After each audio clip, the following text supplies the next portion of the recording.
So the third new rule of money is, I think the big mistake is, I hear so many people say it's important to save. That's ridiculous. And the reason that's ridiculous is because what happened in 1971 is crucial. In 1971, the U.S. dollar stopped being money. In 1971, the U.S. dollar became a currency. And what that meant is Richard Nixon, in 1971, the president, took us off the gold standard. That's like giving an alcoholic free rein to the bar, or it's like giving somebody who can't control their spending unlimited credit cards.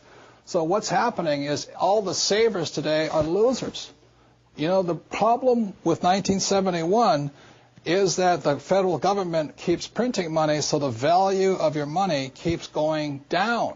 So these people, I'm saving, and if you notice, as the value of the dollar goes down, prices go up. So they call this inflation.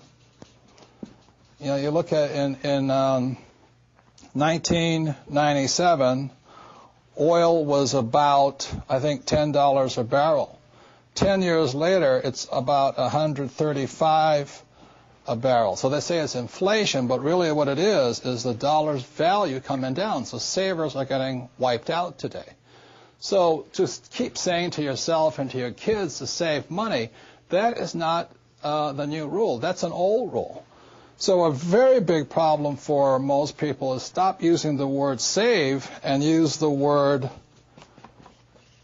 hedge. You've got to hedge your money, hedge against losses. Like when I buy a stock, I put a hedge in. I put a stop loss or a put inside of it or a call, whatever I'm doing. I want to stop it. So today, I don't save money. I'm hedging. So in 1997, I started investing in oil, gold, and silver. So as the dollar dropped, oil, gold, and silver went up. So I'm not betting so much on oil, gold, and silver.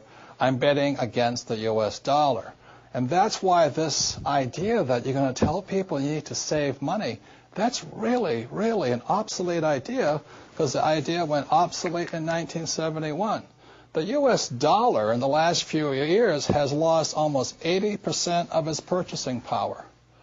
And the prediction is, because this has happened throughout history, it happened thousands of years ago with the Romans, with the Greeks, with the Germans, with the English, the Japanese, and the Chinese. Every time they've made money into a currency, something you could print at unlimited, every time that has happened, the currency has gone to its true value, which is zero. So I am afraid as this economic volatility continues, the savers who were operating by the old rules of money are just going to get wiped out because the purchasing power of their dollar is going to go down. So even if the bank's paying you 5 to 10% interest, you can't keep up with the banks printing money. So that's the old rule of money, is saving money, and the new rule is hedge. You've got to be able to see what's coming up as something else is coming down. The last thing I want to point out to you on this idea of saving money is this.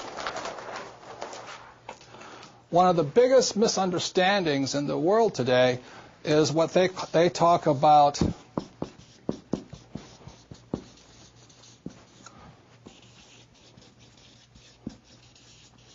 if I misspell again, apologize, is the U.S. Federal Reserve Bank, which I believe was created in 1913.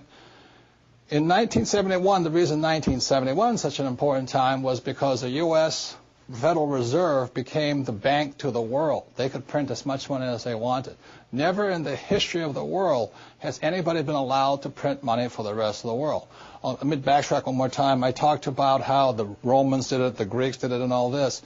Every time people have done this, chaos has broken out, and that's why there's chaos in the world today. So in 1913, when the U.S. Federal Reserve Bank was created, they were basically allowed to print money for the world. Every time that has happened throughout history, a despot has arrived. For example, in 1933, a man named Adolf Hitler rose to power when the Weimar Republic was allowed to print as much money as it wanted to do. And in Russia, when Russia's currency broke down, a man named Lenin rose. When the Chinese economy broke down, Mao Zedong rose. When the Yugoslavian government broke down, Milosevic arose. So we're in that critical point right now, and one of the causes of it was in 1933, this thing called the U.S. Federal Reserve was created. And I think, they've done a pretty good job of making the rich richer. Unfortunately, many of the poor are getting poorer. One of the problems of this is you have to understand that, first of all, the U.S. Federal Reserve Bank is not U.S. It is made up of a bunch of international rich guys from all over the world. The second thing, it is not federal. It's not a U.S. entity. It is, again, a bunch of rich banks from all over the world. Third, it has no reserves. There is nothing there. And fourth, it's not a bank.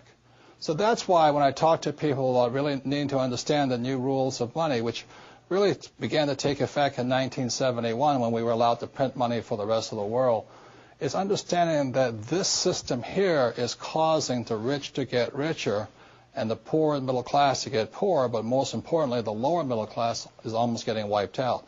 High prices, volatilities in the market, food getting more expensive, gas getting more expensive, savings getting wiped out, home values going around. And the reason the troubles have started, again, is the U.S. Federal Reserve Bank is not U.S., it's not federal, there's no reserve, it's not a bank. So if you understand that, then you can start to hedge your position rather than save money. And that's the new rule of money.